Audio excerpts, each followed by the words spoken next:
پہلے بھی next question ہے، مولانا طارق جمیل صاحب کی بک گلدستہ اہل بیت کے حوالے سے آپ نے بھی ایک خواب ذکر کیا تھا کہ نبی علیہ السلام نے اس کتاب کو پسند فرمایا ہے۔ اس واقعے سے بریلوی حضرات علم غیب اور حاضر و ناظر ثابت کر رہے ہیں اور کہہ رہے ہیں کہ وہابی مولوی طارق جمیل کے منہ سے ہمارا دعویٰ درست ثابت ہو گیا ہے۔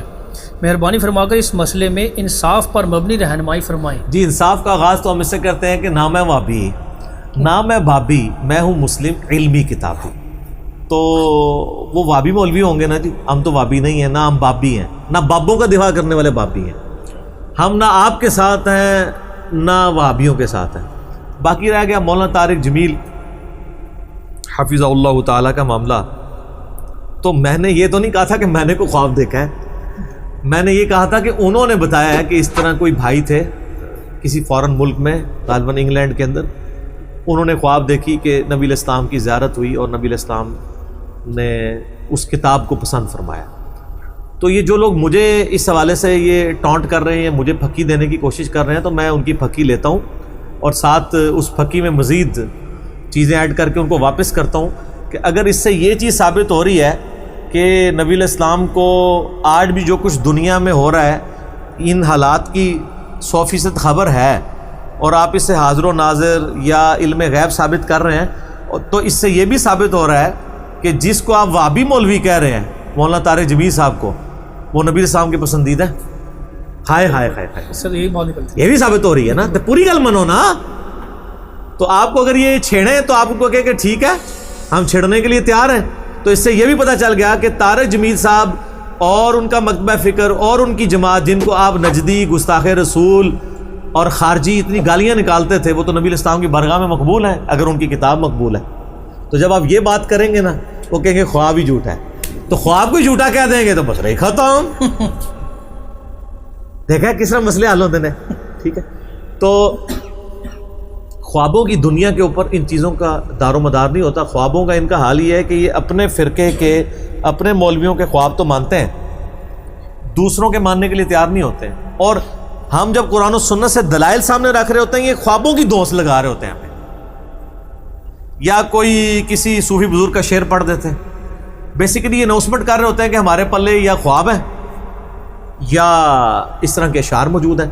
تو میں نے ان کو بھی پھکی دی ہے کہ اگر پھر آپ نے خواب ہی ماننے ہیں نا، پھر آپ ہمارے خواب بھی مانو، لیکن ہم یہ حرکت نہیں کریں گے کہ اپنے خواب آپ کو بیان کرنا شروع کر دیں، لیکن ہم ان کے خواب تو آپ کو بیان کر سکتے ہیں جن پہ آپ کا اور ہمارا دونوں کا عقیدہ ہے، جن شخصیات کے اوپر۔ تو حصول برکت کے لیے عرض کر دیں، امام دارقطنی المتوفا 385 ہجری، 4 صدی ہجری میں اہل سنت کے بہت بڑے امام ہیں۔ سنن دارقطنی ان کی حدیث کی کتاب بھی ہے۔ صحیح۔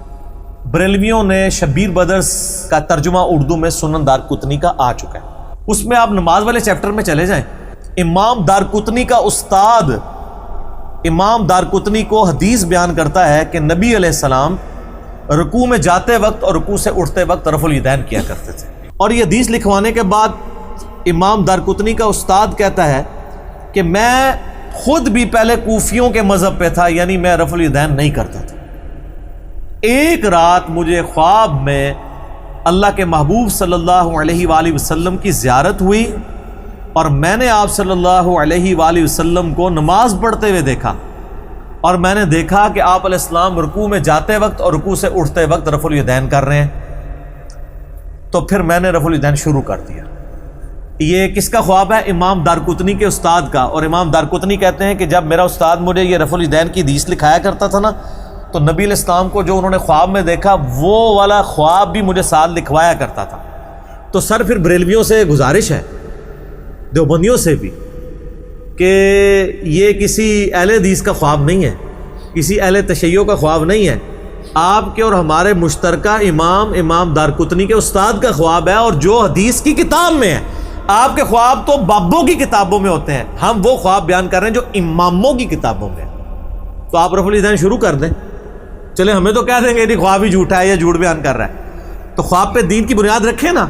نبی علیہ السلام اگر کسی کو خواب میں آ کے کوئی منسوخ شدہ طریقہ تو نہیں بتائیں گے، یا نعوذ باللہ منافقین بت رکھ کے آتے تھے وہ والا طریقہ تو نہیں بتائیں گے جو انہوں نے کہانی آپ کو کرائی ہوئی ہے۔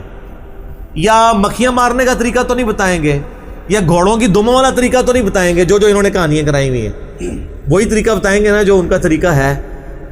اور وہ ایسے شخص کو آ رہے ہیں جو خود نہیں کرتا, اور اس نے خواب دیکھ کے کرنا شروع کر دیا. سر آپ بھی شروع کر دیں, اور ایک بار جھوم کے کہہ دیں نہ میں وہابی نہ میں بابی, میں ہوں مسلم علمی کتابی.